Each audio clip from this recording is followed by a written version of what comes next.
I give the CIA a total credit for sponsoring and initiating the entire consciousness movement, counterculture events of the 1960s. All right. Welcome back to Rise to Liberty podcast. Let's make sure everything is kosher on this end. It seems to be. Just want to make sure real quick. All right. Everything looks good. So today's episode was actually supposed to be awesome. Thank you so much for that. Yes, new episode. So today's episode will be a continuation of our false memory syndrome foundation expose.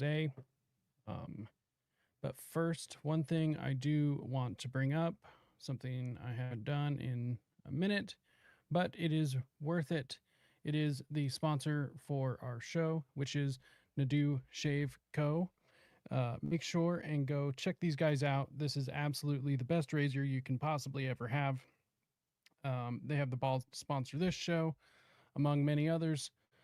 So make sure and go to nadeaushave.co.com. Make sure and use promo code RISE15, RISE15 for 15% off at checkout. Make sure and let them know who sent you. You will not be disappointed with anything that you get from them. It's the razor I use personally, and I absolutely love it. So, on that note, let's get into this. So, like I said, today's episode will be the continuation of the false memory syndrome foundation. Let's see here. I'm just making sure that everything is kosher on our end and update the layout. Cool. So today is going to be part 4. Anyone that wants to follow along, make sure and go to the episode description. It will be down below. Otherwise, you can find this in on my profile. Let's see. I'll just repost this right now for anyone interested. So, but today we will be getting into Dr. Robert J. Lifton, psychiatrist and author known for his work on the psychological causes and effects of war and political violence. We will also be touching on Dr. Martin T. Orne, and of course, everyone's favorite doctor, Jolly West. Let's see right here. So, without further ado, let's just get into it. So, like I said, Dr. Robert J. Lifton is who we will be talking about. So, Lifton has written extensively on topics such as thought reform, mind control, and the psychological effects of nuclear war and terrorism, including thought reform and the psychology of totalism, a study of brainwashing in China. So at the very beginning of MKULTRA, at least officially, for anyone who doesn't know, at the Walter Reed Medical Center, we had people such as Dr. Louis Jolin West, Margaret Singer, and of course, Robert J. Lifton, who were studying returning soldiers that were returning from the Korean War. They were POWs who had come back and had talked about using biological and chemical warfare agents in the Korean War. This, of course, is still highly contested today. However, it's my belief that we most certainly did use these chemical weapons in the war. I don't know why anyone would think that we wouldn't. Maybe just blinded by that good old fashioned American patriotism that, of course, America could do no wrong. But if you look into it, it seems fairly obvious that we did use these weapons. Nonetheless, this was the excuse that people like Sidney Gottlieb had used as justification, or Alan Dulles had used as justification for the beginning of MKUltra officially, that our soldiers were being brainwashed by China, Russia, North Korea, um, and that because of that, we need to hop on the mind control research, and we need to be able to understand what's going on, and we need to be able to do the exact same, so that way we can program and deprogram our soldiers. But what's interesting is we were actually working on how to program our soldiers and everyone else's soldiers, along with the general public. I do highly recommend this book, The Thought Reform and Psychology of Totalism. Um, it is a very interesting read. Um, I have included a link for anyone who does want to go check that out. So, as stated, as a Air Force psychiatrist, Dr. Robert J. Lifton was sent to South Korea on a team assigned to interrogate American POWs who were subjected to communist brainwashing. He stayed in Hong Kong after his service at the Walter Reed Medical Center on unspecified grants to study the more intense form of thought reform. As it states here, Lifton's research for the book began in 1953 with a series of interviews with American servicemen who had been captive during the Korean War. In addition to interviews with 25 Americans, Lifton also interviewed 15 Chinese who had fled their homeland after having been subjected to indoctrination in Chinese universities. From these interviews, which in some cases occurred regularly for over a year, Lifton identified the tactics used by Chinese communists to cause drastic shifts in one's opinions and personality, and brainwash American soldiers into making demonstrably false accusations. Like I said, I don't believe them to be demonstrably false accusations. Of course, this is the use of biological and chemical weapons in the Korean War. So, where had we heard this before? Where had we heard other doctors being involved at the Walter Reed Medical Center? Of course, we're talking about Dr. Margaret Singer, retired Berkeley PhD, studying repatriated prisoners of war returning from the Korean War at the Walter Reed Army Institute. This also follows not only along with Dr. Margaret Singer, but of course, this also follows along with Dr. Jolly West, as I stated before. So, reports emerged of U.S. soldiers captured during the Korean War, defecting to the communist side and seemingly renouncing the U.S. Not super rad. I think you can call out your country's use of you can call out the United States' use of chemical weapons without defecting to the communist side. I don't think you need to become a communist just because your country is using these illegal weapons. At least I don't think you have to. I mean, I'm sitting here talking about MKUltra, some of the worst things that our government has done to U.S. citizens, and I'm not to go, or I'm not about to go jump on the side of the commies. You know, I'm not about to go become a commie just because MKUltra happened. So exactly why some of the soldiers decided to go that route, I'm not entirely sure, but that seems entirely ridiculous to me. So reports emerged of U.S. soldiers captured during the Korean War defecting to the communist side and seemingly renouncing the U.S.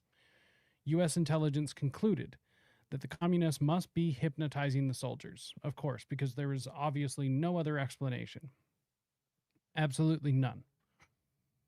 Alarmed, they decided that they needed to develop similar capabilities, which once again was supposedly the justification for MKUltra. Shown here in the film, The Ultimate Weapon, narrated and hosted by Ronald Reagan, who would become the United States president in the 80s. He speaks about the brainwashing of the American POW. So let's go take a look at that real quick. It's about 4 minutes and 55 seconds.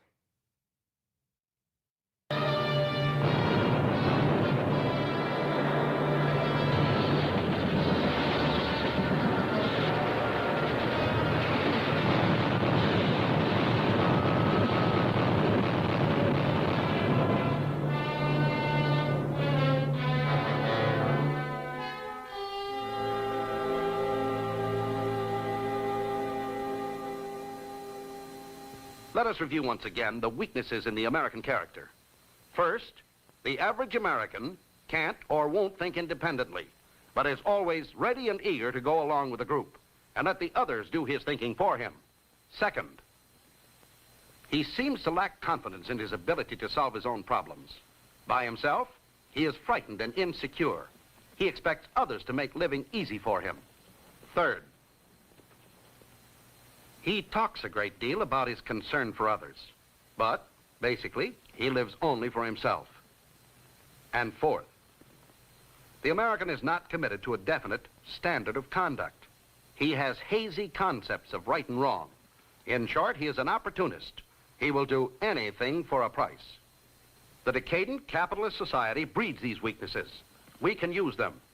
Upon assuming your positions, you, as instructors of American prisoners, can exploit these weaknesses in order to control them. Not flattering, certainly. These are communist ideas from actual Chinese documents. Maybe it should be written off as pure tripe. Americans went into Korea to do a job. A nasty, dirty, dangerous job. A job that none of them asked for, but they fully intended to do it. Among them was Dr. William E. Mayer, physician and psychiatrist of the United States Army Medical Corps, who served as a member of the Joint Medical and Intelligence Team, which made a comprehensive study of Americans who returned after nearly 3 years as captives of the Communist Chinese. Ladies and gentlemen, I'm Ronald Reagan. I'm speaking to you now not as an actor endeavoring to entertain you, and certainly not as an announcer speaking for a sponsor.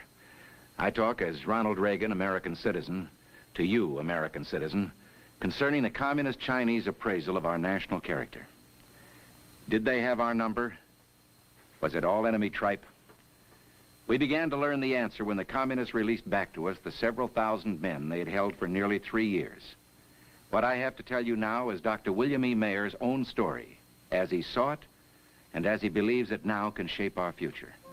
The Americans who fought in Korea were a good representative cross-section of healthy American males in the 19 to 24-year age group. The majority could be considered average.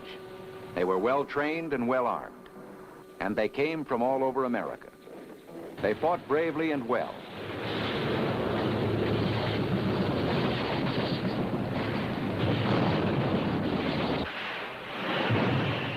But as always, too many good men died in battle, and a few were captured. When hordes of Chinese communists surged across the Yalu unexpectedly, many an American soldier awakened one morning in his foxhole, face to face, almost literally, with thousands of heavily armed enemy troops. What the fuck is up with that face? Because there were men among our troops who had been captured during World War II by the Japanese and the Germans, our soldiers had a clear idea of the degradation and brutality they were certain to face. So you can imagine the surprise when, not very much later, small radios in our own lines picked up the voices of some of our men, men we knew to be prisoners of war, exhorting us in their own normal voices over communist radio stations. Join us as guests. I'm pretty sure this is one of the many films that was actually filmed, of course, and put together, edited at Lookout Mountain in California. So just a little bit of an interesting tidbit. Of the Chinese People's Volunteer Army. Fellow Americans, don't go on with this senseless war. Stop being the tools of the rich capitalists who start wars for profit. Join us as guests of the Chinese People's Volunteer Army. Of course, we knew that something was wrong. In every war in the past, some men have always been able to make their way back to our lines. But this was not happening in Korea.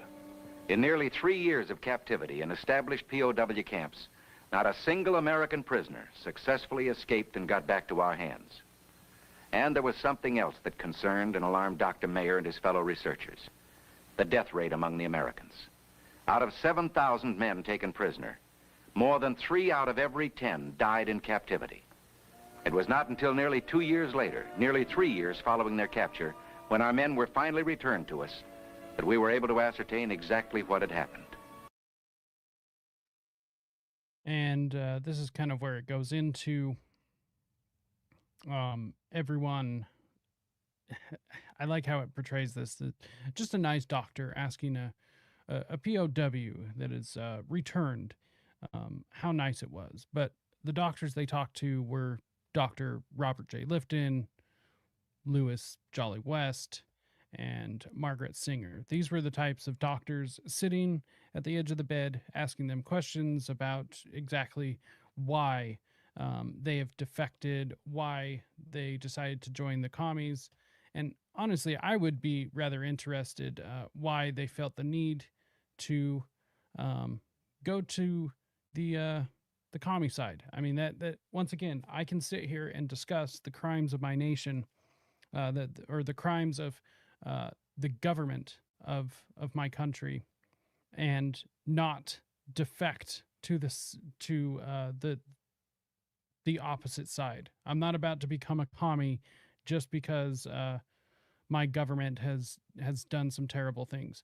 Now, I guess if they were being brainwashed, because there is no evidence that they weren't brainwashed, then maybe that makes sense. What's up, Helper Crow? Good to see you. Good evening. Good evening. So, anyone that does want to go watch the full video, feel free. There is a archive.org link to go watch that full video from Periscope Films. It is rather interesting, in my opinion. I love watching all of those old propaganda films. I think they're incredibly interesting. So, Robert J. Lifton, psychiatrist and author, was involved with the Human Ecology Fund.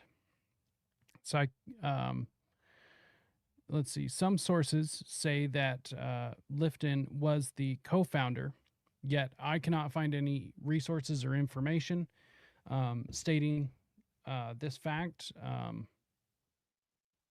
Where I got that information actually came from Alex Constantine.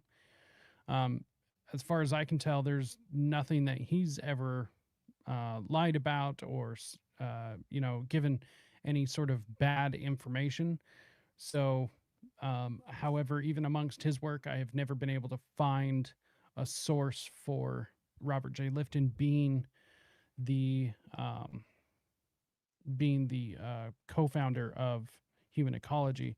However, in today's reading earlier today, I did find something kind of interesting.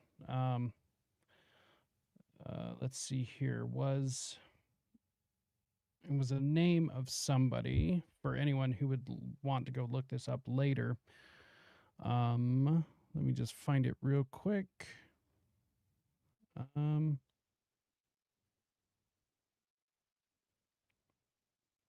So John Gottinger, Gittinger, Gittinger.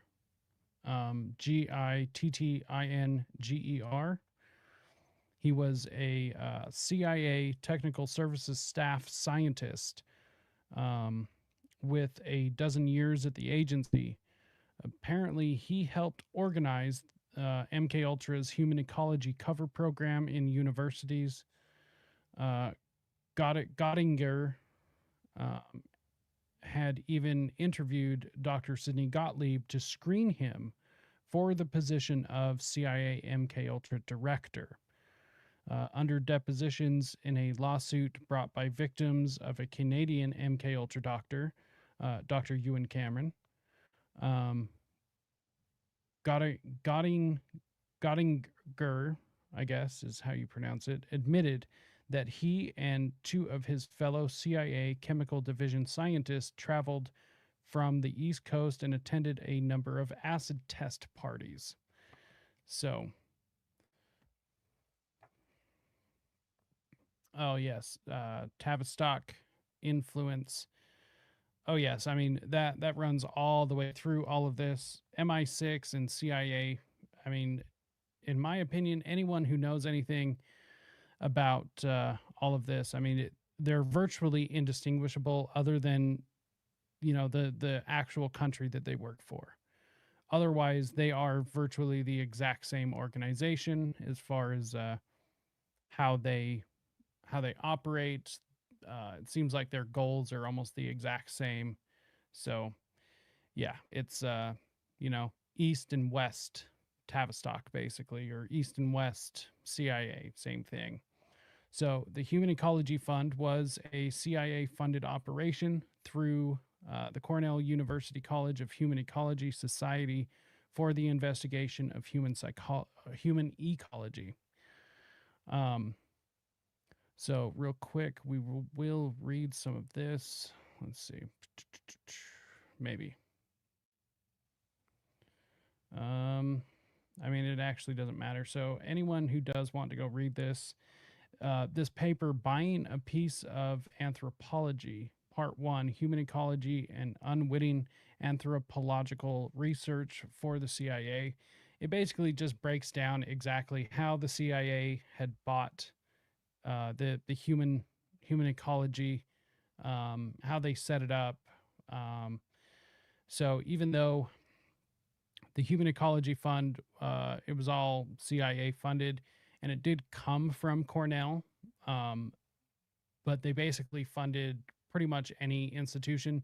This is where Martin T. Orne had received a massive amount of funding.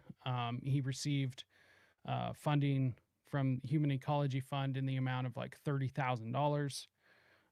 Same with Jolly West, received $26,000 to $30,000 from Human Ecology.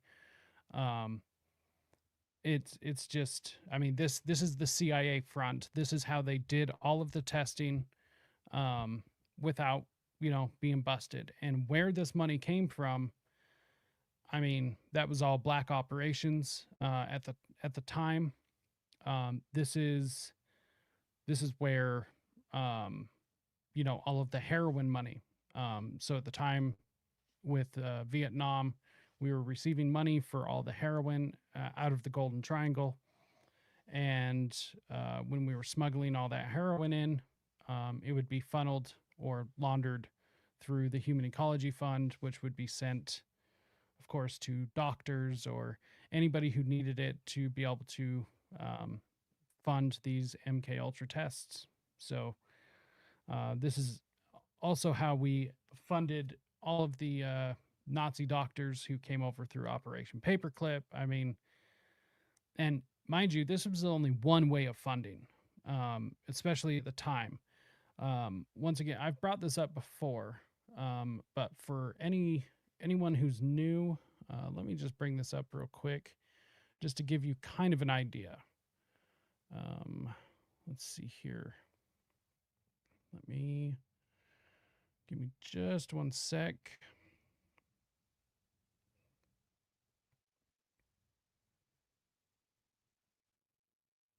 Let's see. So this right here, you can find this on my Substack, which is risetoliberty.com/Substack, I believe. Otherwise, check in the episode description. You can find a link to it. This is a list of CIA businesses and fronts that I put together. This I had to dig through websites and articles and books and everything. Of course, there were partial lists that I took from other people and combined to make this one big, huge list. So make sure and go check this out. I'll even post it in the chat. But this is a list. Some governmental agencies, companies, foundations, societies, associations, universities, and other educational institutions, legal firms, news agencies, publishers, and editorial boards. Everyone that you could possibly think of. But it's a massive list of all of the shell corporations and all of these places where the CIA have laundered and funded interest through. Basically, every way that the CIA was able to get money to somebody, it was through one of these organizations, some of which are very well known. I mean, the American Red Cross, for instance. Boom. Like, what the hell? The American Association American Oriental Society, American Political Science Association, American Research Center in Egypt, Inc. I mean, this is like USAID, but just every possible company and organization you could possibly think of. It is an A through Z list. It is also a living document. So if anyone goes through this and finds an organization that's not added to this, feel free to send it to me and I can update this. But as you can see, like it just keeps going and going and going. Speaking of which, there's Cornell University right there. Council on Economic and Cultural Affairs, Inc., Council of Foreign Relations, which is actually different than the Council on Foreign Relations, completely different. I mean, it's virtually the same institution as far as what I could find out when I looked into it, but they are different than the CFR. So Cuban Revolutionary Council, like what the hell? Cummings and Seller, Curtis Publishing Company, and it just keeps going and going and going.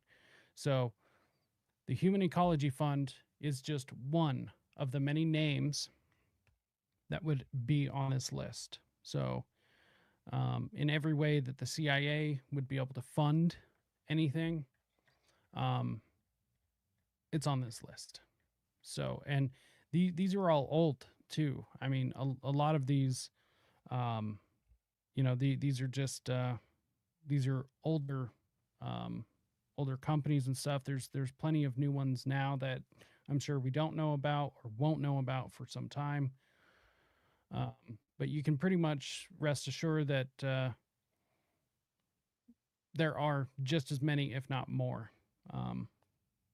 actively out there right now. So,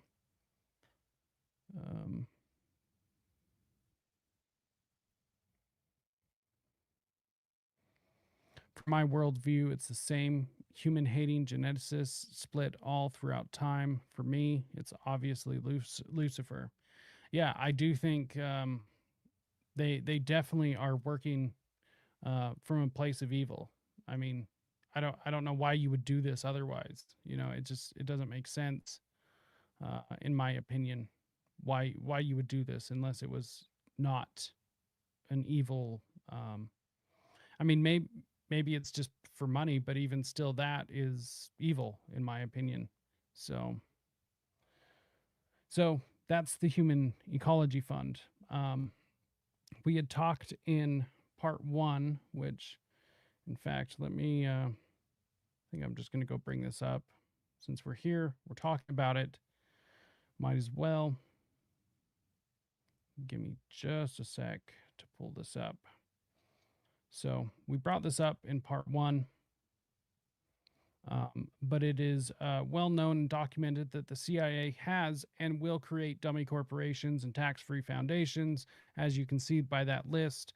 Just a massive list of all sorts of different types of businesses and foundations and just everything to be able to fund or to act as legitimate fronts. It allows the agency to fund secretive and most of the time illegal operations right in front of us. Real quick, this is a CBS News special from 1967, which you can go watch the full version of. It's readily available on YouTube, Rumble, all the places. The key to CIA's current troubles is that unique American institution, the Tax-Free Foundation. Here is what happened. First, CIA itself set up a number of dummy foundations, calling them by impressive-sounding, if meaningless names. Their sole function was to channel money from the CIA to a second kind of foundation. Now, these foundations were real. Some obscure, some well-known, all involved in legitimate philanthropy. But now, in addition, they agreed to become conduits for Central Intelligence, mixing up the government money with their own, and then passing it on to the ever-growing list of private organizations which, during the 40s, 50s, and 60s, were climbing aboard the CIA payroll. Let's take a closer look at those legitimate foundations which became CIA payout agencies. They are among the 15,000 charitable funds that have sprung up in America in response partly to the social consciences of the rich, partly to the structure of our tax laws. They are the operative arms of what has come to be called the American establishment, the power structure of moneyed families, august law firms, prestigious universities, which have had so much influence in shaping American life and national policy since World War II. CBS newsman Norman Glubach reports on some of the foundations which channeled money for the CIA. This building is 73 Tremont Street, Boston. Just under... So, I mean, this is by no way a new thing that they do, and I think the USAID recent scandal, by the way, nothing's really happened with that. It was exposed and everyone was shocked, but government hasn't really done anything about that. No surprise there, in my opinion. But, I mean, this is not new. This is what the CIA does. This is what they have done. And this is, in my opinion, what they have to do in order to be able to fund all of these programs. So the fact that it keeps getting exposed, though, I think is what's interesting to me. It just, like, everyone, every time they hear about it. So back in the 60s, people heard about it right here. This is an article from, I believe, the New York Times. The headline is as follows: private institutions used in CIA effort to control behavior. This was shocking. This was like incredibly shocking news back then. Very, very well written article, by the way. But nonetheless, yeah, New York Times. So nonetheless, it it was so shocking, just like it was shocking when the USAID stuff came out and was being exposed. Like, it was all shocking, and then nothing ever happens. So to look at that article real quick, I do find it interesting. We won't read the whole thing just because it is so long. I do recommend people to go check it out. So this is, like I said, private institutions used in CIA effort to control behavior. This was August 2nd, 1977. Let's see, Washington, August 1st. Serva, prominent medical research institutions and government hospitals in the United States and Canada were involved in secret 25-year, $25 million effort by the Central Intelligence Agency to learn how to control the human mind. The existence of the agency's investigations into behavior, and holy hell, look at all of these typos. Wow, come on, New York Times. Get with the program here. The existence of the agency's investigations into behavior and thought control were previously known. I think previously unknown, but whatever. But through access to 2,000 CIA documents and wide-ranging interviews, a group of New York Times reporters had has developed new information about the cost of the program, the range of its penetration into prestigious research centers, the identities of some institutions, the secret funding conduits of the agency, and the concerns about the program expressed by some scientists. The original research was spurred um, by the conviction, later proved unfounded, that the Russians and Chinese had developed brainwashing and mind control devices, but the CIA quickly turned to seeking an offensive use of behavior control. It sought to crack the mental defenses of enemy agents, to be able to program them and its own operatives to carry out any mission, even against their will and against such fundamental laws of nature as self preservation. 3 foundations used. It channeled funds through 3 private medical research foundations. One of these is the Getsch Hichter Foundation for Medical Research in Washington, which is still active or was active at the time. The Society for the Investigation of Human Ecology, which is who we had mentioned before, was disbanded in 1965, although I heard they just pretty much moved it to another organization, which is basically what they do. So I guess it was disbanded, but the work did not stop. A third named in one report was the Josiah Macy Jr. Foundation, also active, but Dr. John W. Bowers, director of the foundation, said there was no indication it had been a conduit for CIA funding. Of course they would say that. I mean, saying otherwise would open them up to possible litigation, and I mean, obvious public scrutiny. Let's see. One thing I wanted to look up real quick, and we'll get back to that. Let's see. So, give me just one sec. Sorry about this. I know this is riveting television, but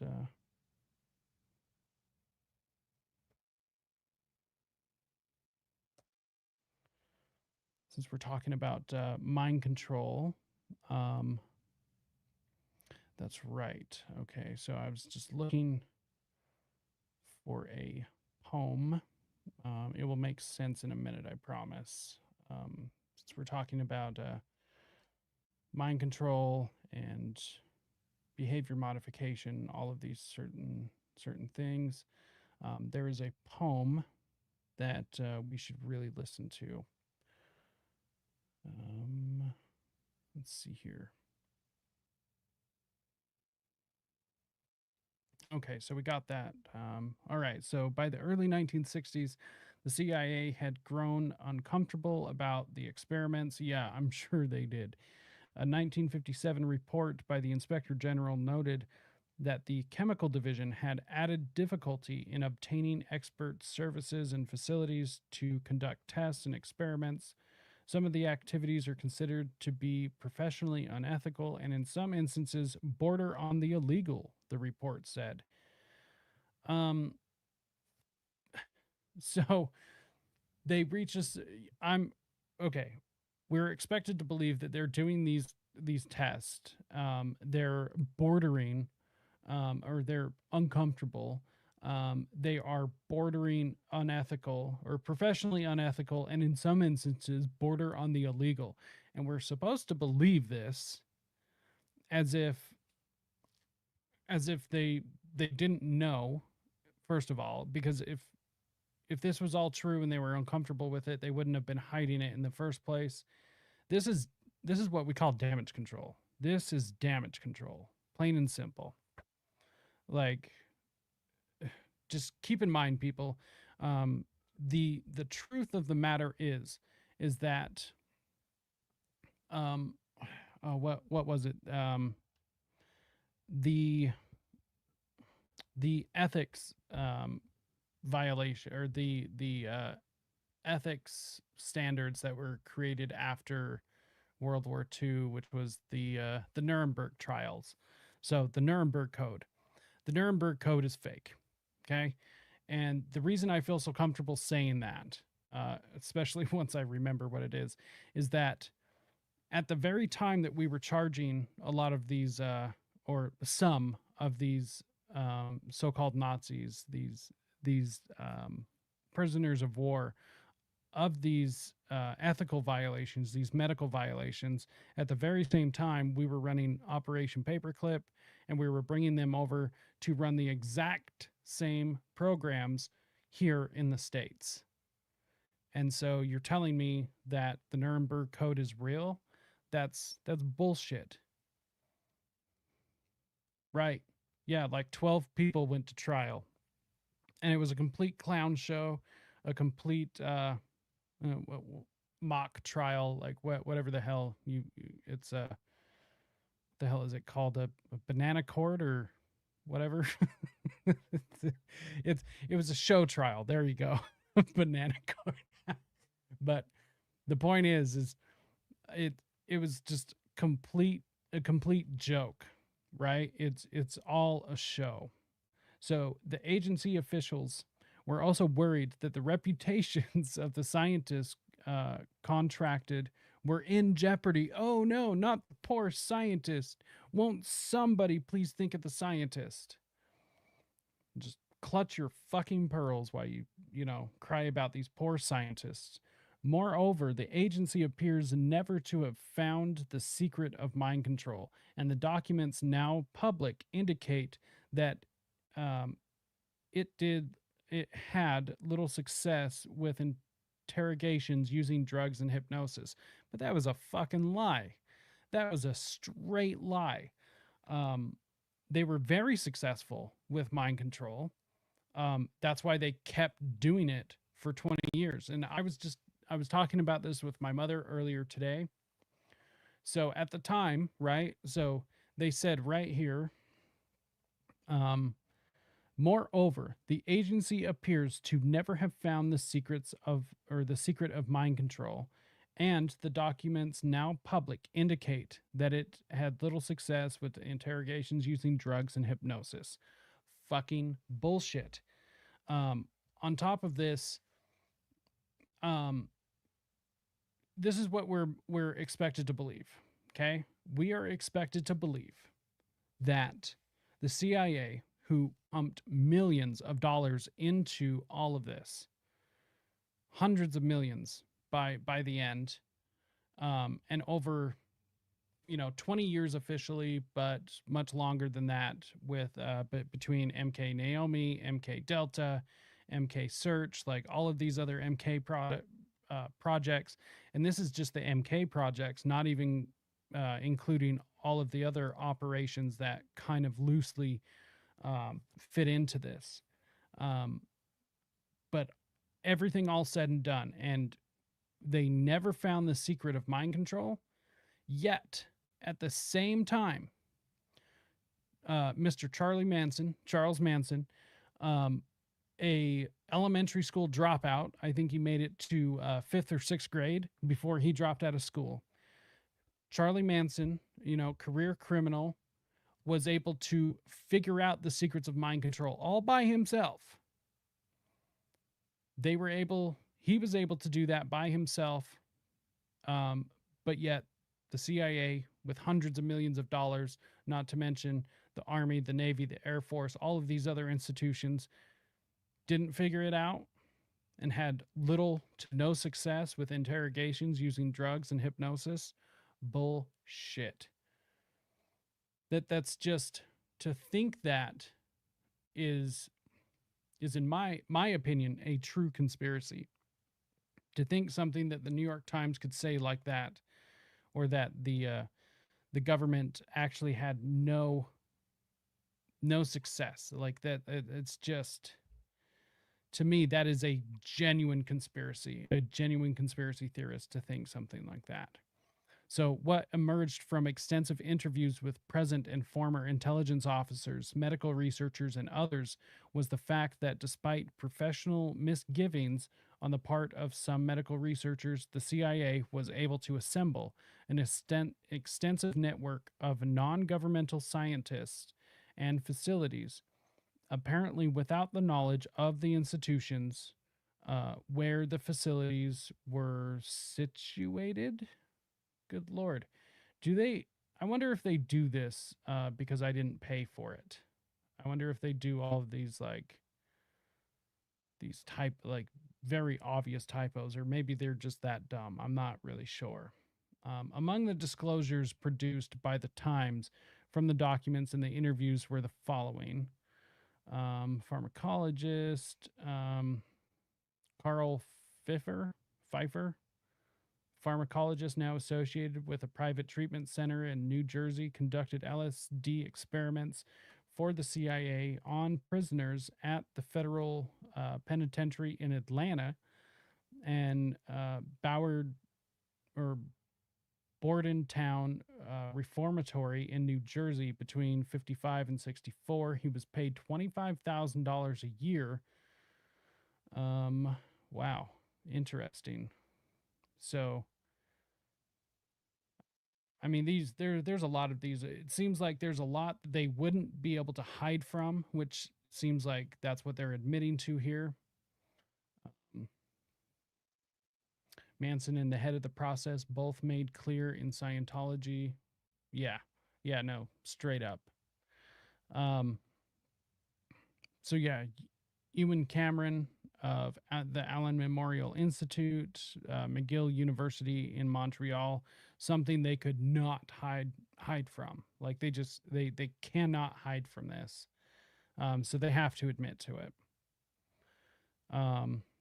The CIA between 1955 and 1960, the work was paid for by the Society for the Investigation of Human Ecology. Like we had stated, Cameron died in 1967. An associate in the research said in an interview that he was unaware that the research had been paid for by the CIA. Bullshit. This is just a blatant lie. And I honestly cannot take those I like all of these typos. They just keep getting worse. I'm pretty sure they do it because you don't pay for it or sign up for their nonsense. So we are going to just stop reading that there. But feel free to go check it out.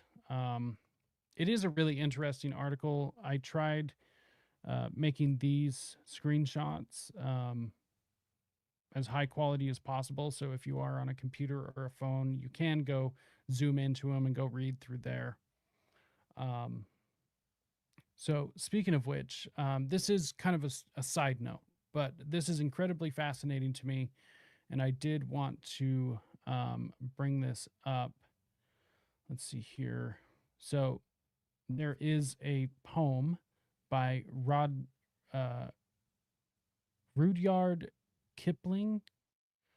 It was written in 1915. Let's see here. So this is, this is actually used for psychological torture and behavior modification in POW camps. So this is something that they would have been working with at the time, just to give people kind of an idea of what we're talking about here. This is the sort of thing that even today the CIA will use to bring in psychological torture. Basically, this is one thing that's actually used also to train against it as well. So let's listen in. It is a fascinating poem, something I've really enjoyed, but once you listen to the audio, you understand why it's used for behavior modification and mind control. Mr. Rudyard Kipling. Give me just one sec. Gotta unmute it. Okay. Mr. Rudyard Kipling's famous poem entitled Boots. Those of us who have never been engaged in actual warfare have very little idea of some of its worst horrors, one of the most terrible being the agonized impression made upon the minds of the infantry soldiers during the long, forced marches. Soldiers have been known to go absolutely insane with the everlasting sight of marching feet all around them. We're foot, slog, slog, slog, slogging over Africa. Foot, foot, foot, foot, slogging over Africa. Boots, boots, boots, boots, moving up and down again. There's no discharge in the war. 7, 6, 11, 5, 9 and 20 miles a day. 4, 11, 17, 32 the day before. Boots, boots, boots, boots, moving up and down again. There's no discharge in the war. Don't look at what's in front of you. Boots, boots, boots, boots, moving up and down again. Men go mad with watching them. There's no discharge in the war. Count the bullets in the bandoliers. If your eyes drop, they will get atop of you. Boots, boots, boots, boots, moving up and down again. There's no discharge in the war. We can stick out hunger, thirst, and weariness, but not the chronic sight of them. Boots, boots, boots, boots, moving up and down again. There's no discharge in the war. Tain't so bad by day because of company, but night brings long strings of 40,000 million boots, boots, boots, boots, moving up and down again. There's no discharge in the war.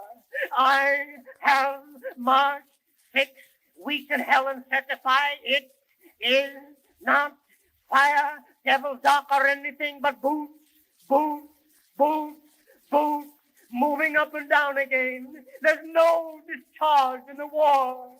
Try to think of something different. Oh, my God, keep me from going lunatic. Boots, boots, boots, boots, moving up and down again. There's no discharge in the war. And so that is something incredibly interesting. So that poem, once again, written in 1915, of course, right around time of World War I, which anyone that knows history about that era, it's incredibly fitting. But the way in which that is used for psychological warfare today, they'll play that poem over and over and over again, and it's, I mean, it can only conjure just some of the worst things imaginable, in my opinion.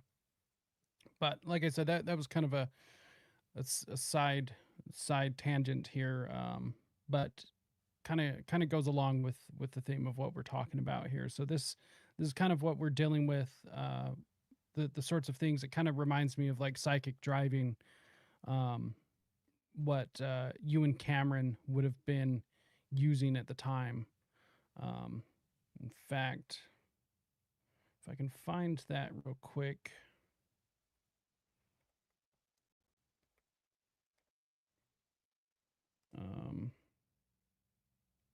Dr.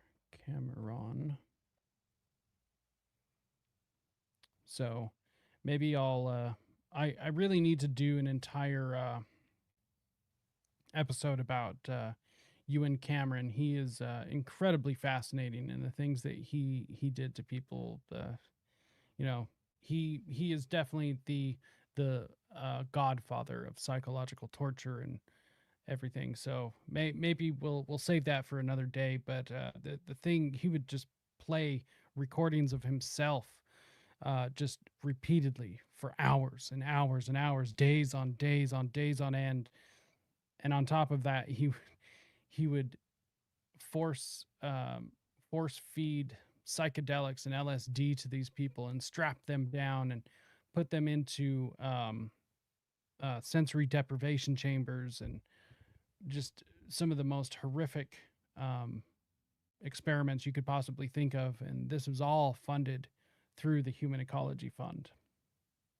So to keep things moving along, at the time in the 1960s, or in the 1950s as well, because this is taking place during the Korean War, society was led to believe that hypnosis could be used to create a Manchurian Candidate.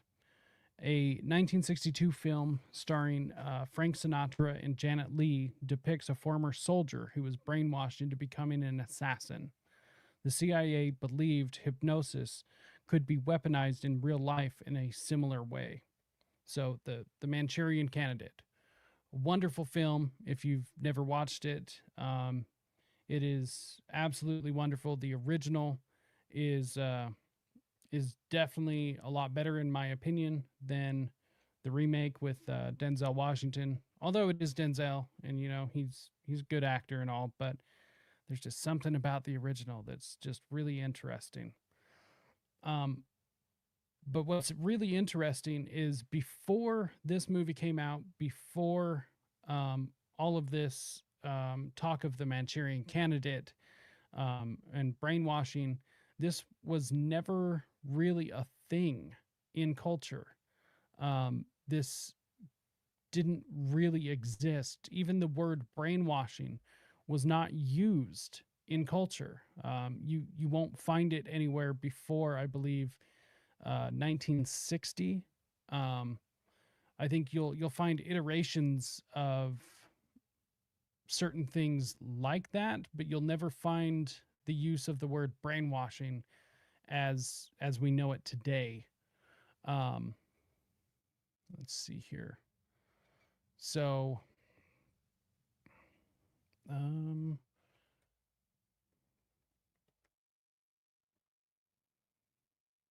let's see. So, trying to find real quick if I actually have a copy of the very first newspaper. Let's see. I don't think I'll be able to find it so quick. Let's see. Another Tavistock idea, the Manchurian Candidate. I mean, starting with very young kids. Yeah, exactly. Which is really what MK Naomi was all about, kids. And plus you got the Montauk experiments, you know, all sorts of just god awful things. Let's see here. I don't know if I'll be able to find this quick enough. I think we'll save this for probably the next episode. Let's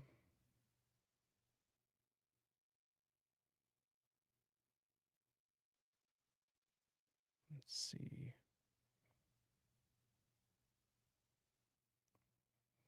Yeah, I don't want to keep sitting here looking for something. I know I have it, but it's incredibly fascinating. If you can find a copy. Oh, wait. Is this it? Maybe this is it. Aha, hold on. I just found it. So let's see here. Let me see how I can share this real quick. Oh,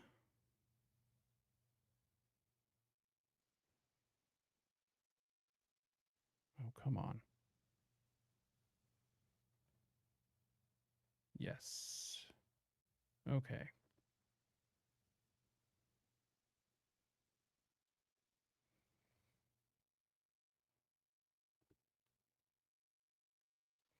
Okay, so this right here is the very first use of the word brainwashing in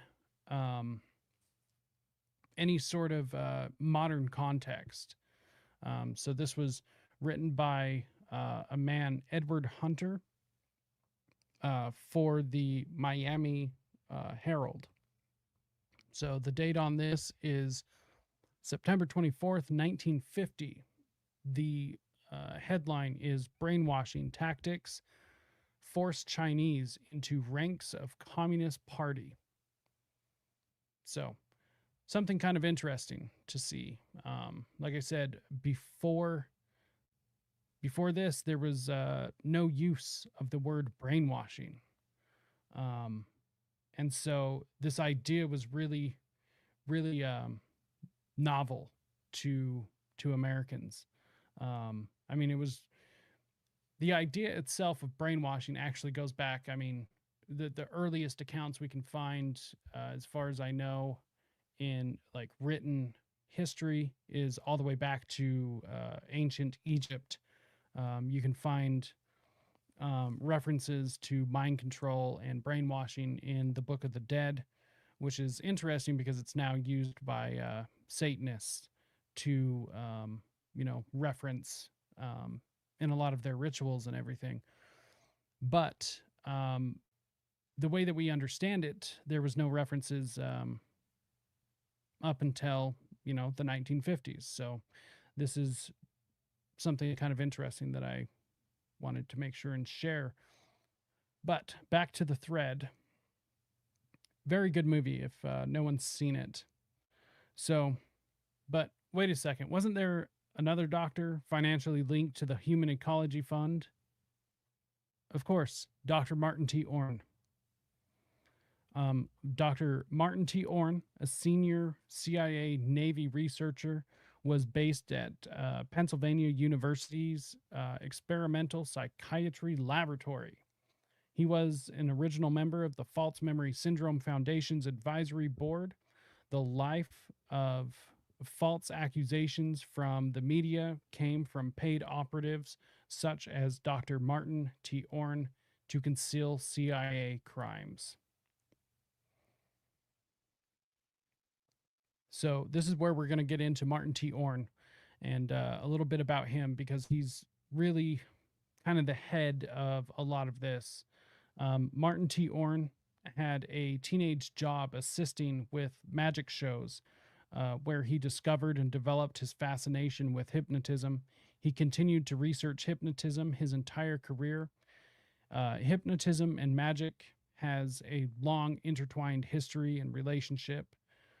One of these days we will probably do a show just about that, about the history of hypnotism, and the effects of it, how it works, these things. I mean, anyone can learn it. It is incredibly interesting, which is why I think it would be worth doing an entire show about. But around the time when he would have had this teenage job would have been around the time of all of these, great magicians, Carter, Thurston. This would have been on the tail end of Houdini, that sort of thing. So this is when vaudeville was still a thing. So in the 1950s, Martin Orne, a then professor at Harvard Medical School, became essential in the CIA's quest for mind control techniques. We're going to watch this video clip. It is Dr. Martin Orne appearing on an early educational television program produced in the late 1950s called Psychology 1 with E.G. Boring. I swear to God, that's the name of the host. It's holy hell, is it boring? But Martin Orne actually does make it fairly interesting, which is why we'll spend the time watching it. Plus, it does give you some much needed information, especially if you don't know anything about hypnotism or anything. But this is incredibly eye-opening. So what he is describing becomes truly bone-chilling the further down the rabbit hole we go, which is more of a reason for us to be able to watch this. So it's only 2 minutes and 35 seconds. So make sure and enjoy. Well, hypnotism, or hypnosis as it is called, unfortunately is still viewed as something of a mystery by most people, something almost akin to magic. I'd like to say a few words about it, and then we'll try to demonstrate some of this phenomena to you. Now, first of all, let's take the hypnotic trance. What is it? What does it look like?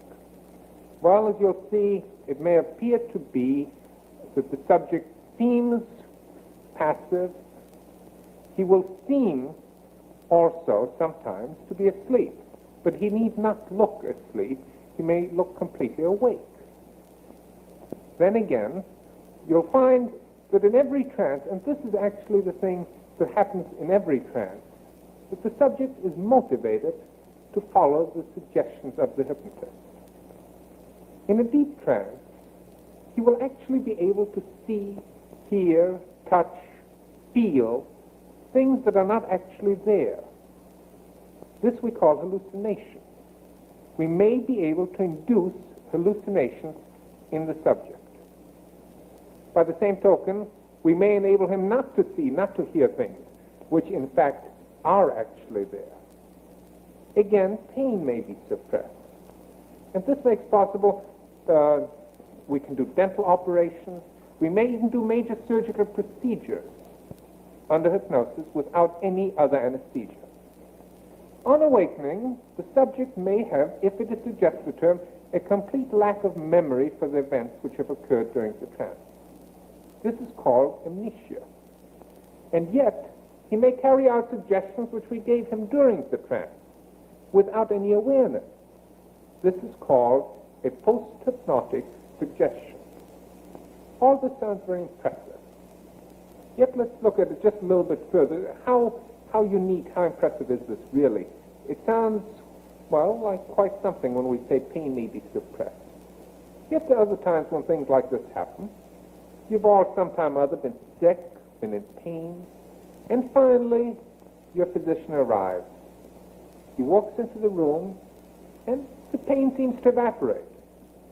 Your doctor hasn't given you a pill, he hasn't given you an injection, yet you feel better.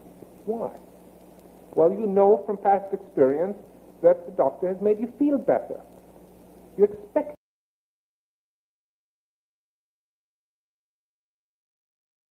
Let's see. Okay. So, I mean, we're talking about the suppression of pain. We're talking about hallucinations, which, I mean, okay, much like anything, yeah, exactly. He calls humans subjects, which is interesting into the psychology of who is talking. But we're talking about pain suppression. So just all right. This is one thing that really upsets me about all of this. Propaganda, mind control, behavior modification, all of these things in theory could be used to better humanity. Like it could be used in a way to better humankind. It could be used in a way to stop, drug addiction. Could stop people from smoking, which hypnotism is used in that way. I mean, for people to lose weight, get over all sorts of trauma, like it could be used to really help humans reach their full potential. Like all of this could be used in a good way, and there are some people out there attempting to try to do these things.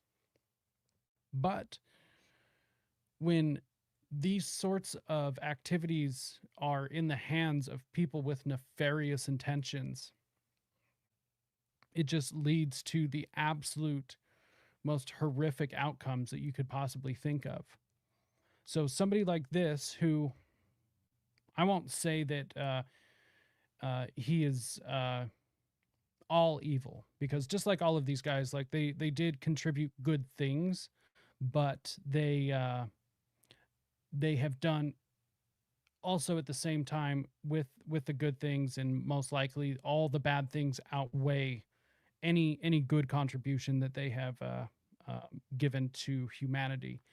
But when you introduce it this way and you experiment on people these ways, like it's horrific. It is the most horrific thing you could possibly think of. So to keep moving with Dr. Orn, when researching his book, The Search for the Manchurian Candidate, John D. Marks interviewed Dr. Orn. John Marks, once again, like I said, the author for The Search for the Manchurian Candidate, the CIA and Mind Control. This was like really like the first book that came out about MKUltra and mind control, and really what they were doing with hypnotism, and what is actually less focused on regarding MKUltra, and what has turned into cybernetics and all of these different things. But when John Marks received the documents from his FOIA request, which was 139 boxes containing 16,000 documents, at the time it was Richard Helms. Richard Helms was the CIA director when the Church Committee hearings were coming about, and he had ordered the destruction of every single MKUltra document, but that dumb bastard forgot about all of the financial records. So they didn't destroy them. That's what John Marks actually ended up receiving in his FOIA requests. So these 16,000 documents is what he used to write The Search for the Manchurian Candidate. One of these documents showed a $30,000 grant from the Human Ecology Fund and a $30,000 grant from Scientific Engineering Institute, or SEI, which we will get to SEI here in a minute. Both grants were given to Dr. Martin T. Orn. And these are the biggest grants that he got, but they were far from the only grants that he got.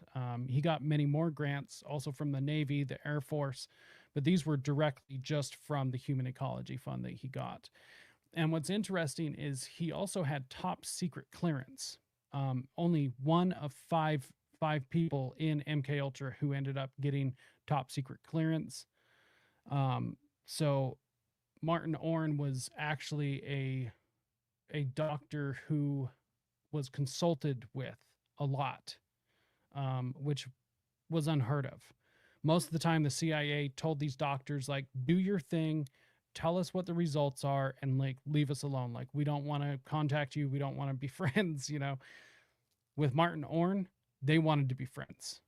He was a leader in all of this. So it's really interesting.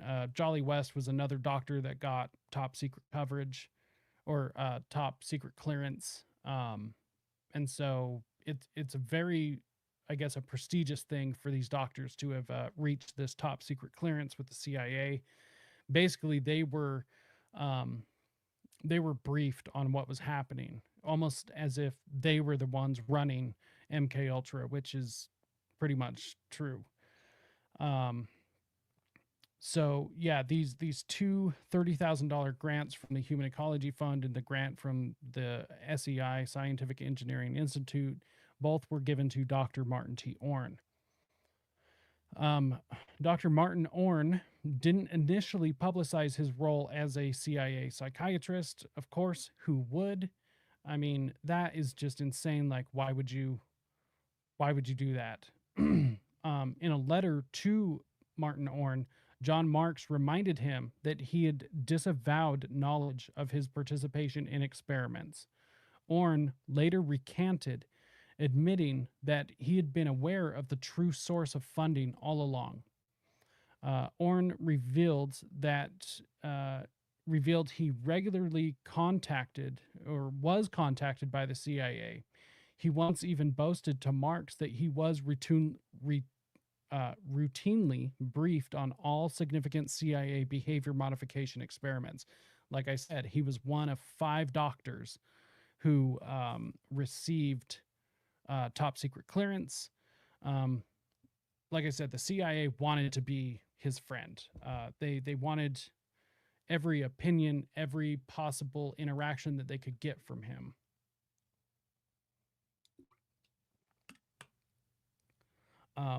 Let's see. So according to John Marks, Dr. Orn knew about MKUltra and the extent of the experiments. He continued receiving funding to support his research on hypnotism from human ecology and SEI.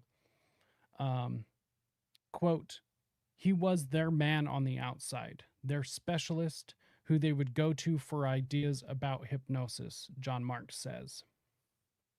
So, like I said, they wanted to be his friend. They wanted everything they could possibly get from him. And he this is why we're focusing on him so much, because he was like, to them, he was like an MKUltra king. And granted, there were other doctors like this, G.H. Esterbrooks, of course, Jolly West. It's just he is more well known, and we will get into these other doctors later. But for this sake, this is who we're getting into, because granted, I mean, Jolly West gets a lot of the spotlight, but Martin T. Orn, I think, was actually more important to them ultimately for the results of MKUltra than Jolly. Jolly was more of the LSD guy. He was actually the guy that talked Sidney Gottlieb into going and getting behind the LSD experiments, which I was reading about today.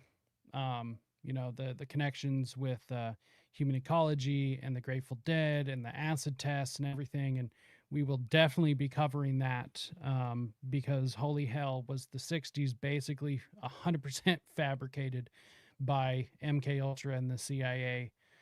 And, I can't stand hippies. Absolutely can't stand them. A broken clock is right twice a day. So I might agree with like one or two things that inadvertently came from the hippie subculture, but for the most part, can't stand hippies. And their god king Jerry Garcia was, whether he knew it or not, a witting agent of the CIA. So let's see. So to move on, in the 1950s, there were 5 significant hypnosis labs in the world, 4 of them in North America, and the other at Sydney University. Martin Orn collaborated with some of Sydney's esteemed psychologists. In 1965 article in the Journal of Personality and Social Psychology, Martin Orn and his colleague Frederick J. Evans record the results of one of their experiments. On page 1, it acknowledges the contribution of the Human Ecology Fund. So feel free to go check this out. But what this says is that the study was conducted at the University of Sydney, Australia, during a visit by the senior author from June 1960 to August 1960. It was supported in part by research grant AFOSR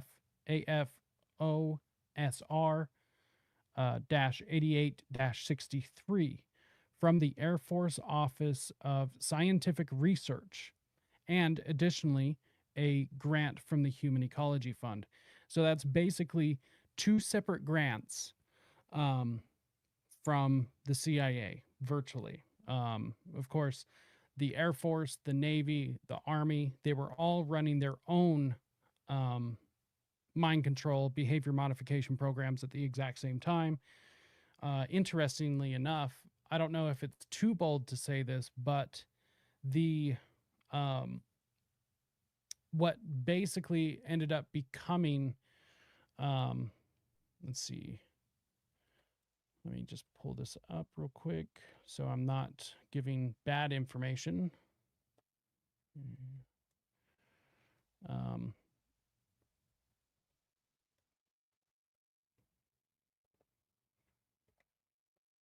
So what ended up becoming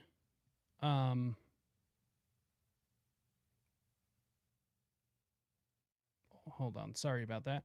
What ended up becoming Scientology actually began life as a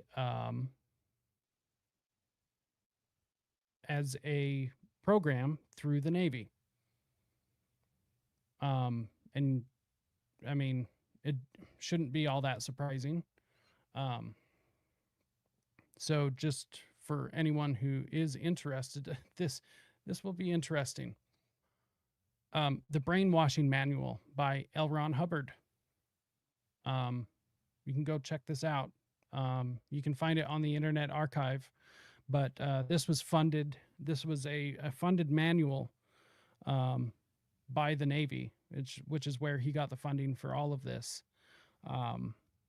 I can't remember if this was actually ended up being published by the Navy. That I can't say for sure, but I do know for a fact that the funding used for this came from the Navy's research program into behavior modification and mind control. And, well, this is probably, I know that L. Ron Hubbard wrote things that weren't fiction. And this is one of the things that he wrote. So we'll get more into Scientology at a later date, but this is something I wanted to highlight. The Brainwashing Manual by L. Ron Hubbard. Very interesting indeed. So yeah, you can go check out this research article, the Journal of Personality and Social Psychology. All of the articles and journals and book chapters that were written by Martin T. Orne are incredibly fascinating. Not all of them are dry reads. So Crowley as well influenced Hubbard, who of course was intelligence agencies connected. Yes, of course. Yeah, Crowley, who was one sick dog. Man, he was god awful. I'm actually thinking I need to get William Ramsey on the show. He's written a couple of books about Crowley, who seems to have such an influence on the 21st century, the 20th and 21st century. Like we've got to get William Ramsey on to talk about Crowley and a few other things. So, and it's interesting too, because Crowley, you have like two like schools of thought, and you can definitely tell. You have the fanboys, and then you have the people who are more grounded in reality about how sick of a man he was. And the teaching, do what thou wilt. Okay, that's great for somebody who is a moral person. I myself, for anyone who doesn't know, for most of my 20s, I was a Satanist. And for me, it worked because I followed, what I considered to be ethical egoism. And for instance, like the thing that made me the happiest would be the happiness of my friends and family, and by doing good things. But Satanism only works in a positive way if that's what makes people happy. But do what thou wilt. If something makes you happy, do it. That's the whole belief system. If it makes you happy, do it. And so if somebody wants to do something bad because it makes them happy, then they're going to do it. So therefore it doesn't work. And so it's just like, yeah, exactly. It just makes you more carnal. Yeah, it's a base human desire in every aspect. And so there's just that's an entire discussion for another show for sure. That we can definitely get into that. So make sure and go check out the stuff that Martin T. Orne wrote. Highly recommend it. So to keep going, the Scientific Engineering Institute. This is where things are going to start getting really interesting. The SEI was another CIA funding cover, just like the many in that that article I wrote, or the list I curated, I guess. Um, so reports suggest that a team from MIT's Lincoln Laboratories at the Air Force, at the Air Force something laboratories, I can't remember, the AFCRL, spun off to create the CIA Scientific Engineering Institute in 1956. Its early work focused on radar technology and the U-2 spy plane.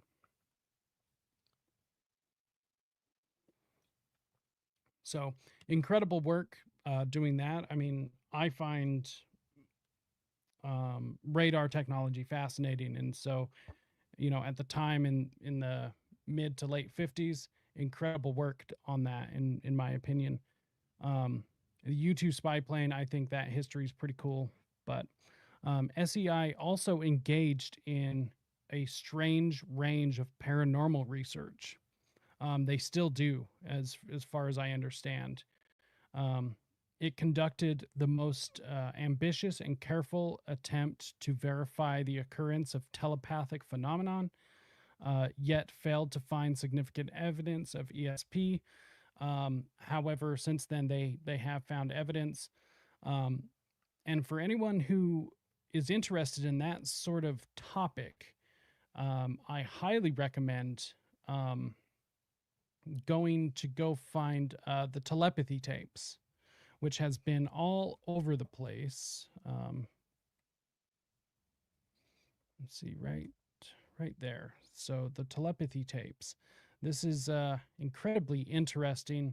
It's a great podcast. It's just the telepathytapes.com. Right there, the telepathy tapes. It is way interesting, especially when you start getting into a lot of this, ESP and everything. It's wild. So, enough of these side tangents real quick. So they, at the time, didn't find any significant evidence of ESP, but they since have. They're not the only ones, of course. Intent on harassing or harnessing, or I guess both work, on harnessing the supernatural, SEI hired a small team of full-time astrologers, CIA agents that traveled the country interviewing palm readers and county fair fortune tellers, introducing themselves as SEI researchers. In 1962, the SEI set up a life sciences lab to study the effects of electrodes deep within the brain. Neuralink, anyone? So buckle up. It is about to get super bumpy. And that is a picture of the lab, which is still there today, still operational.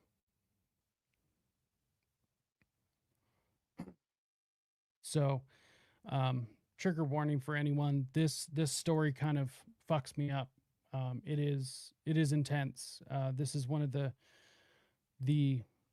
many victims of MKUltra and a lot of the cybernetics testing. This is exactly Neuralink and this sort of testing. So, first and foremost, this man right here is who we will be discussing. I will let you know who that is here in just a sec. So, malpractice suit and psychosurgery case goes to jury. So, we are discussing psychosurgery. If anyone has, weak constitutions, just skip this. So, SEI's first president was none other than Edward Land, the CEO of the Cambridge-based Polaroid Corporation, which is the picture of the person I just showed you. Land's namesake camera, the Land camera, was patented by its co-inventor, Leonard Killaley. I don't know. I still can't pronounce his name correctly. Not sure. Kill, I believe, is how it's pronounced. An electronics engineer who fell into psychiatric hands during a marital dispute.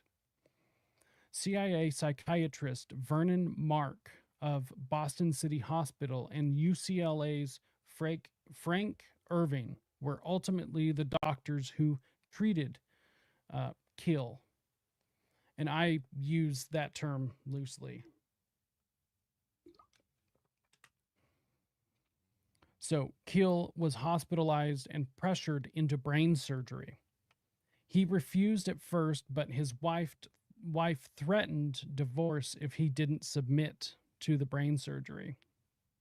So a little background I should have included was that he had bouts of anger, and he had issues with depression and stuff, but it seemed to be brought on by the marriage that he was in, by this wife who basically coerced him into a brain surgery that he didn't want or didn't feel that he needed. She tricked him into going to marriage counseling and all of these other things. He accused her of cheating. She denied.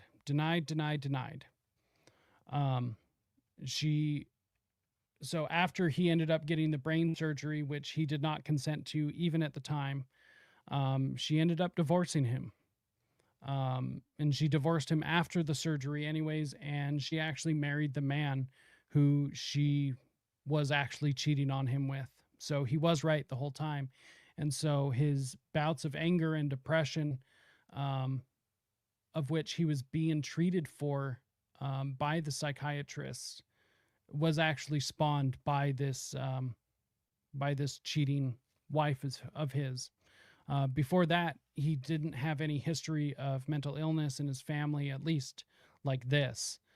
And he did not have any issues with mental health to the point of needing psychiatric help or medications, or as far as they went with the brain surgery. But she coerced him into this brain surgery because she said that she would divorce him. She ended up divorcing him afterwards and married the man that she cheated on her husband with. So in the operating room, 4 electrical strands running the length of his brain were implanted, each strand studded with 20 or so electrodes. It was only after surgery that Kill was asked to sign his consent with the strands in place, already zinging his brain. Straight up classic manipulation. It was just like forced coercion. And so, like I said, these 2 doctors did not get his consent until the electrodes were already in his brain. His brain was exposed to, the surgical lights, and, they have the electrodes in his brain. So he has 4 strands of wires. Each strand has 20 electrodes. They buried each electrode into his brain and then asked him for consent.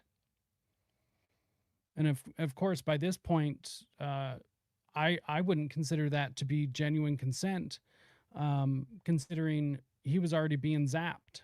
And for anyone who knows anything about cybernetics or anything like this, that you can control somebody's arm to write whatever you want, basically. So Dr. Peter Bragan investigated the case and found that despite the growing reports of Mark and Irving, that the patient was totally disabled, chronically hospitalized, and subject to nightmarish terrors that he will be caught and operated on again at the Massachusetts General Hospital. So after all of this, he had a genuine fear of being kidnapped or coerced into an operating room where they were going to cut him open and implant CIA electrodes into his brain. The Mass General and labs are killing all of the useful cells in my brain Keel confirmed to a VA doctor when the electrodes burned lesions into his amygdala. Another treatment that left him permanently paralyzed from the waist down. So, mind you, after these electrodes were implanted into his brain, they could control him remotely. They didn't need him to be in the same room or even in the same building. Now, I do believe that it, did have a range, but all it takes is a van and, some electrical equipment and being within the distance of being able to control him. So they were able to fry his brain so much that they did paralyze him from the waist down. The haunting fear left by Keel's ordeal, a psychiatrist wrote in the New England Journal of Medicine, is that, quote, men may become slaves, perhaps, to an authoritarian state. Which is the fear, right? I can link that to Lucifer as well, through lightning symbology. That dang devil. I completely agree. So this is just for anyone who thought that this is a fake story. Malpractice suit and psychosurgery case goes to jury February 6th. I do have the link for this. I don't know why I never included it but you can find this story. It's not hard. This is a real story that took place. Keel is still alive, although he is in a lockdown ward of Harvard's Massachusetts General Hospital. Or wait, no, he actually got moved to California. He's in a hospital out in California. I believe he is a ward of the state at this point. His mother took care of him every single day until she passed away. Or I think I read that he had just passed away in 2019, or maybe I'm thinking of somebody else. And anyways, these psychiatrists basically got him into the hospital and signed all the paperwork stating that this man was hysterical and he needed treatment. Otherwise, he was going to be a danger to himself or others. And I can't think of anything more scary, because the doctors are going to be listened to by the legal system. And so based upon, the appeal to authority and the appeal to expertise, they were able to trick the system. That and the use of his cheating wife were able to get him into experimental brain surgery that left him paralyzed and left him psychotic for the rest of his life. He would never be able to live a normal life after that. And if I remember right, he has passed away, or he is still alive. And if he is still alive, he is in California in a state hospital, being taken care of day in and day out, not ever being able to live a normal life, like I said. And the person who supplied the funding for this was Edwin Land, the CEO of the Polaroid Corporation. This man whose company almost went under, but was saved by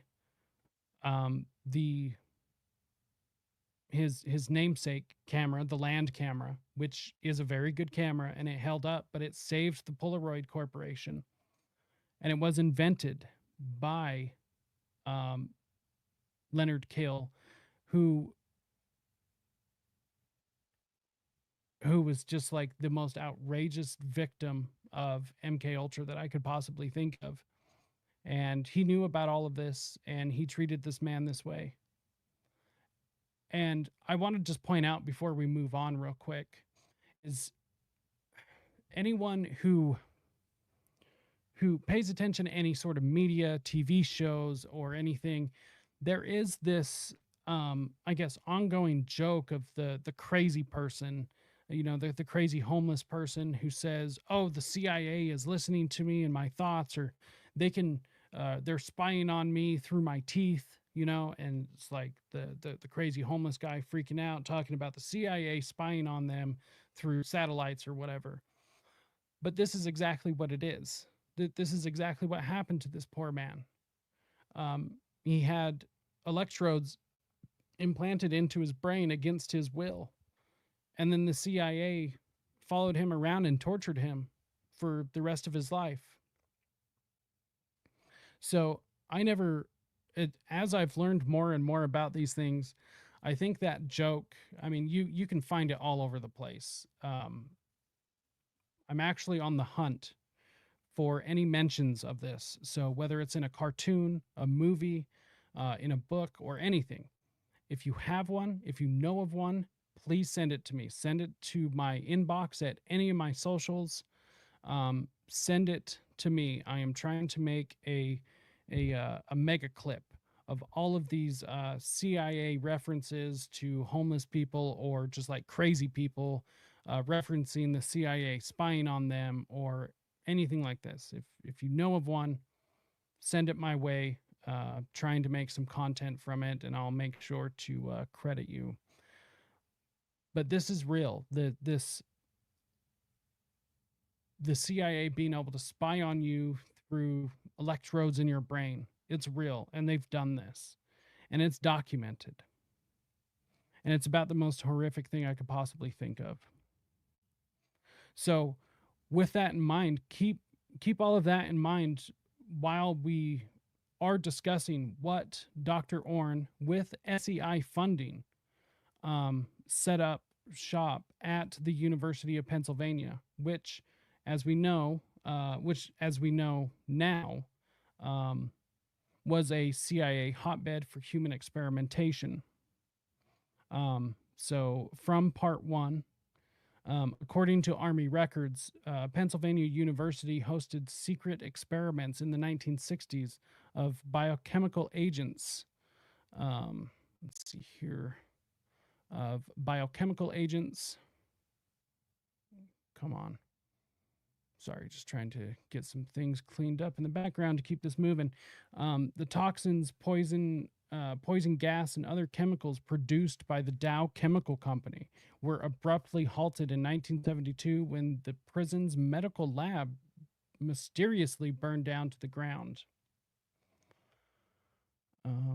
Let's see here real quick. I did kind of want to go on a side about, let's see here real quick. See, it'll probably just be quicker if I pull it up here. So,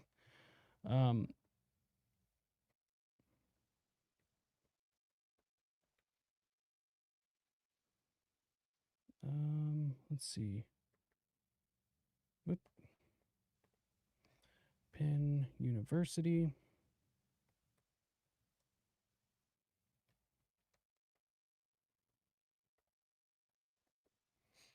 Okay, so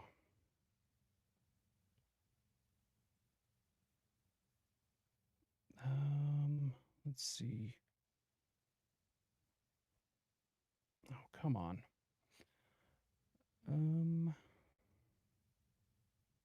So Holmesburg Prison is the university in which we are talking. Geez, maybe it won't be so easy to find. So I thought it would be.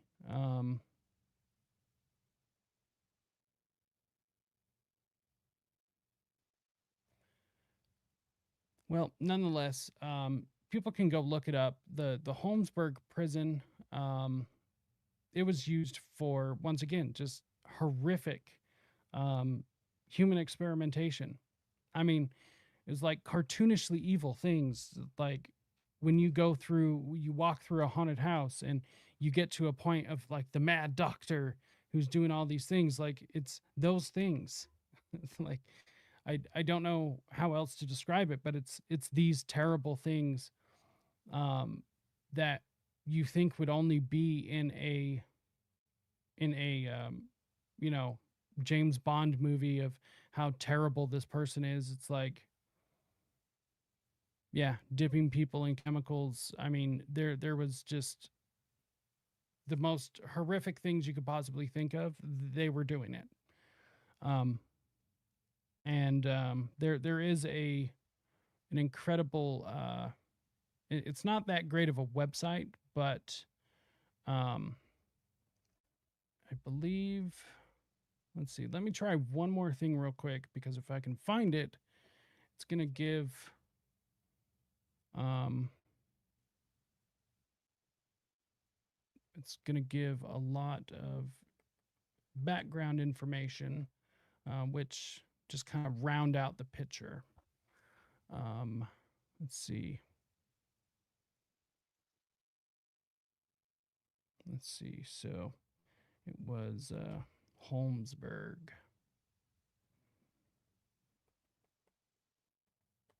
Um,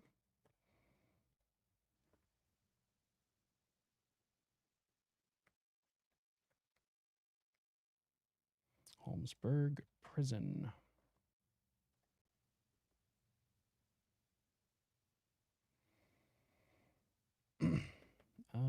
Come on.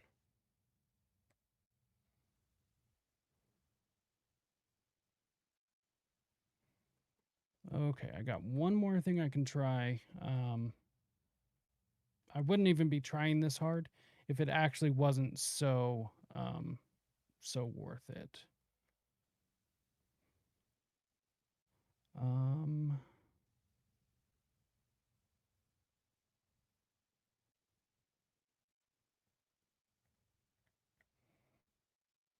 yeah, let's see. Okay, come on. Got so many things going on in the background. Computer's running just a little low, or running a little slow. Immense. Okay, if this doesn't work, we'll just move on. But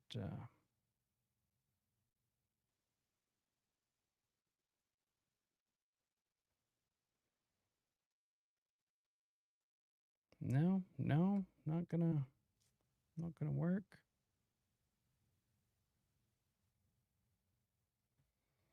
Let's see here. Nope, no, I'm not gonna keep holding you guys up. But nonetheless, yeah, it's just look into Holmesburg Prison. It's god awful. So, you know, it's hard to put into words. It really is. And you know, spend too much time thinking about it, I'm going to start getting all choked up here.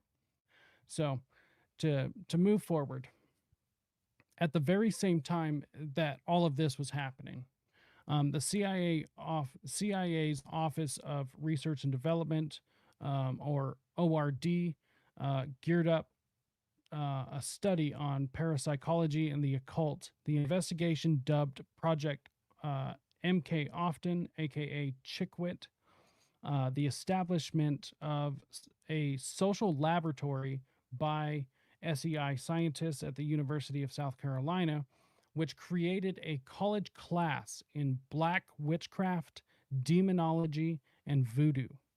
This will play a role in future installments and things that we talk about. So, behavioral research was transferred from Sidney Gottlieb and his technical support division to the Office of Research and Development in the CIA. Dr. Stephen Aldrich took over the leadership role, and ORD continued to probe for ways to control human behavior until 1979. And they were doing so with space age technology that made the days of MKUltra look like the horse and buggy era. You know, the chemical weapons and things like that aspect of MKUltra. Towards the end, the type of testing that they were doing, it literally like pre-internet and post-internet. Kind of just to give you an idea of the leaps in technology that they made and the level of experimentation. It literally went from, like it just said here, the horse and buggy era to like space age technology. It was just crazy from the beginning to the end. So creating a subservient society was not out of sight. Aldridge inaugurated Operation Often, OFTEN, which incorporated the occult and demonology. Psychiatrists and behaviorists on the ORD team set off to explore the world of the supernatural and black magic.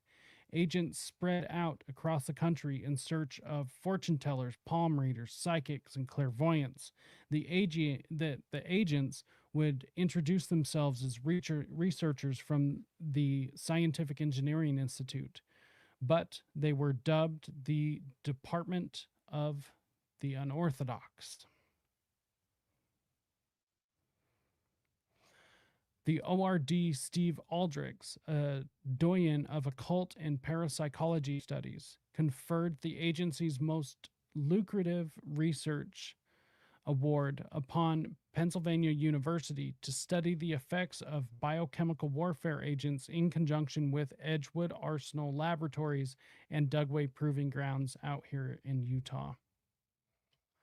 Dr. Martin T. Orne gained the most fame for his role in two high-profile criminal cases, the Patricia Hearst kidnapping and bank robbery, and the Hillside Strangler and serial killings.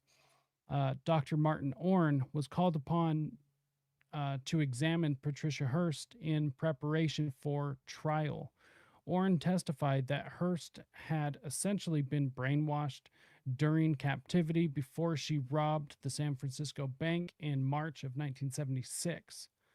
His opinion was also shared by two other psychiatrists called to appraise Miss Hearst's state of mind.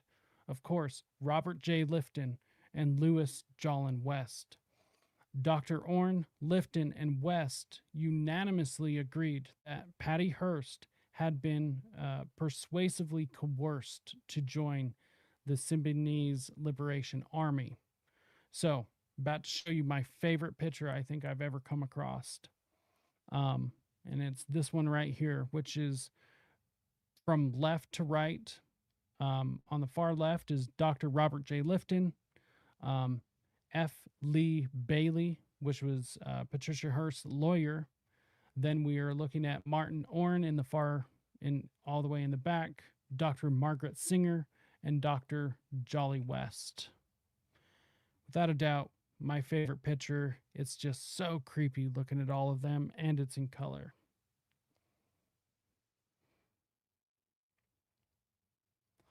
So, of course, in part one, we cover SLA Patty Hearst, and we will be covering Patty Hearst in more detail later on.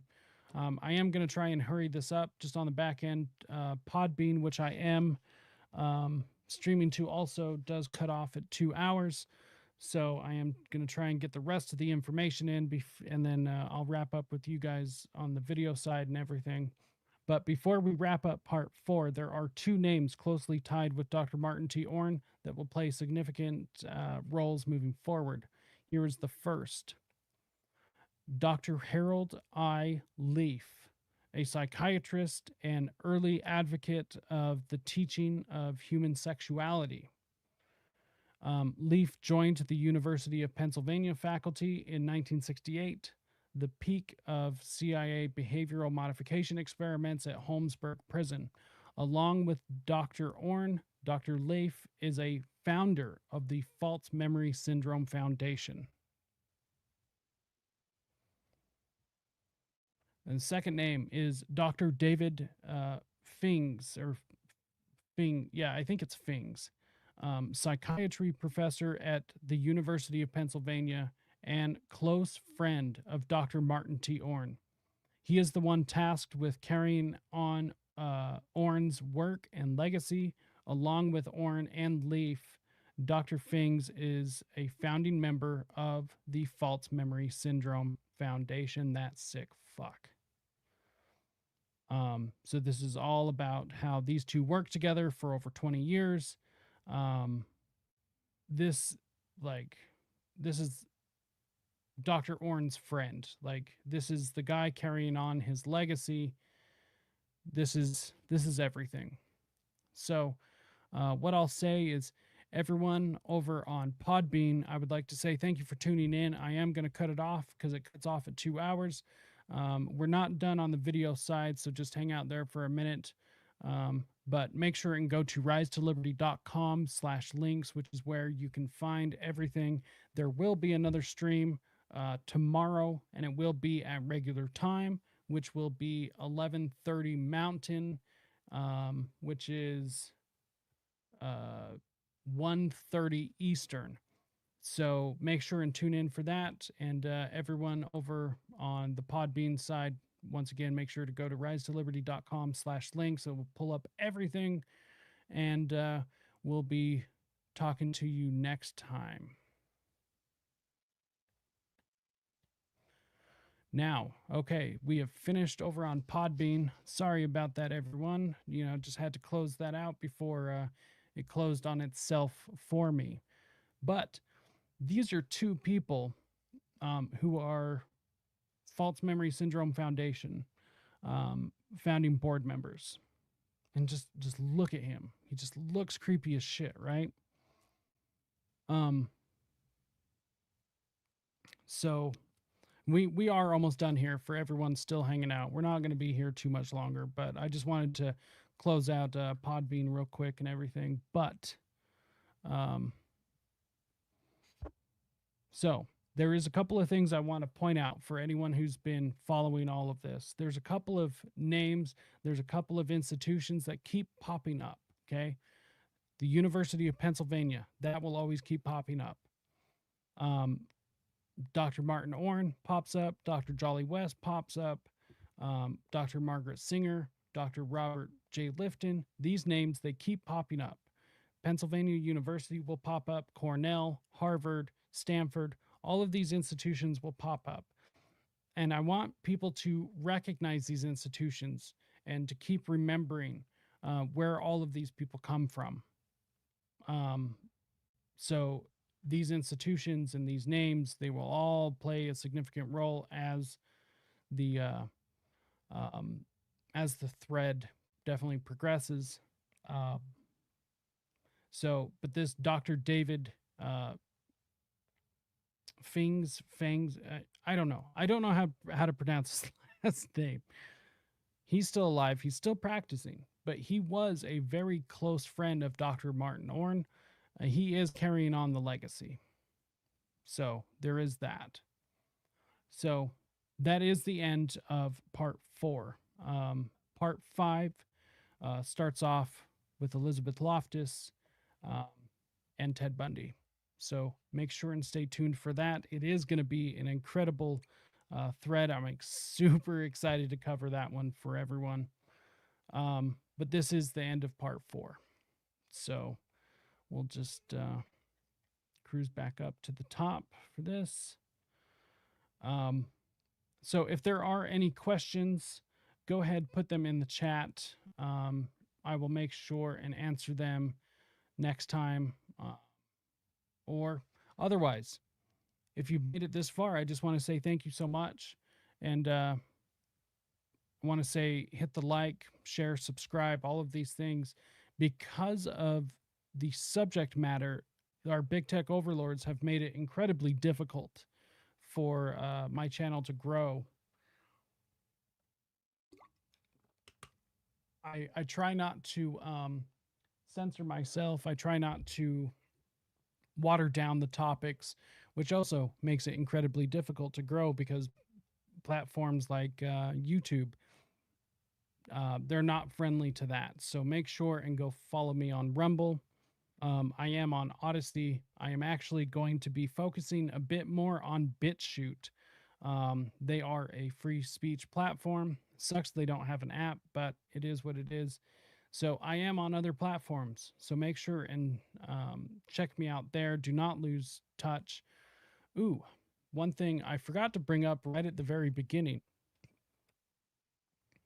So one thing I should, I need to talk about more, because I've had tons of people. I've had tons of people ask me about this. Let's see. Come on, please don't let. Okay, good.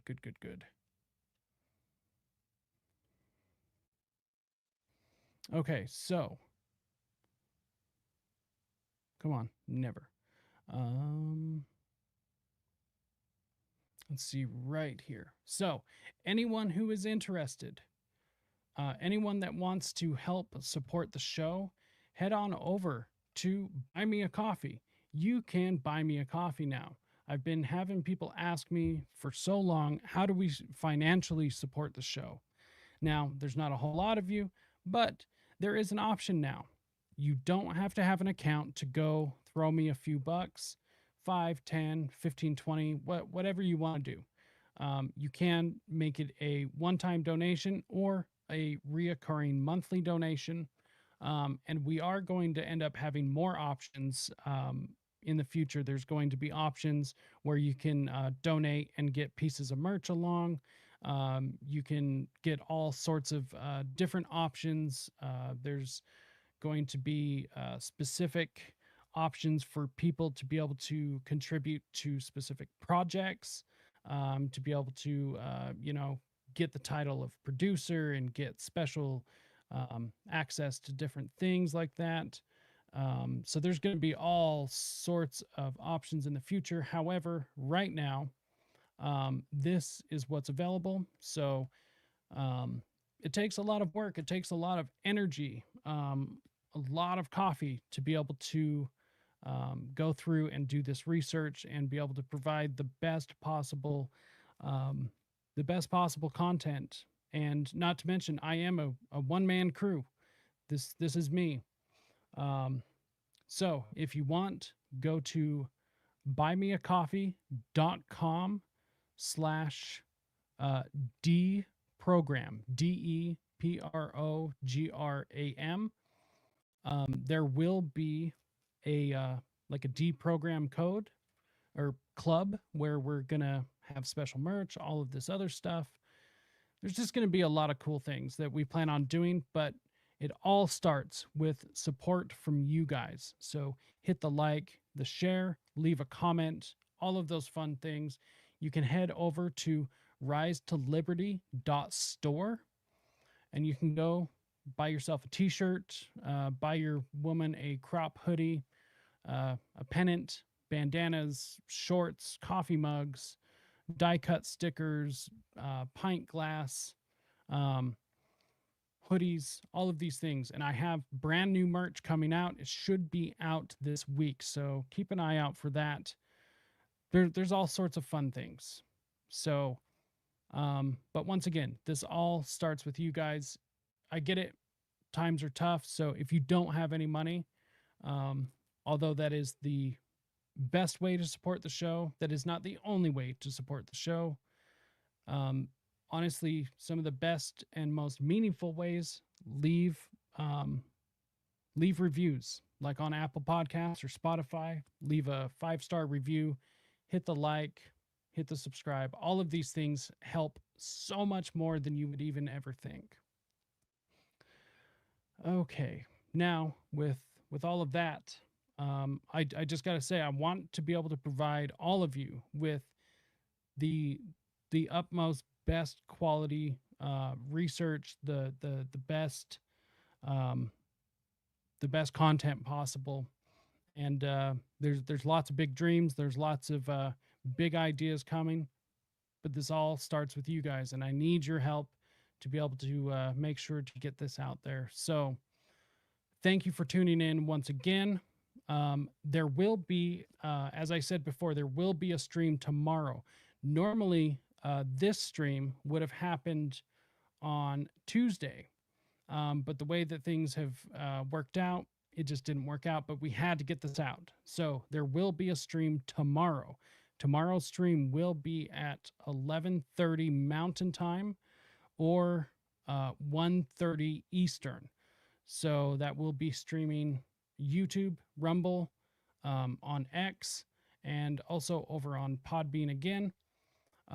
So tomorrow's content will not be false memory, but it will be in the same vein of different subjects. So make sure and tune in for that. A shorter show tomorrow, as I do have an another appearance on the No Way Jose show tomorrow evening for his members. And I think that's it. Oh, also make sure go hit nadushaveco.com. Without a doubt, they are the best razors possible. Like I said, they have the balls to sponsor this show. So that tells you something. Other than that, find me on Instagram, find me on Telegram, and X is where I'm most active. I can't think of anything else, but tomorrow's show, 11:30 Mountain, 1:30 p.m. Eastern. And other than that, I think that's it. So we're going to close out here, and thank you so much for tuning in. I will see you all tomorrow, hopefully. And until next time, stay free, my friends.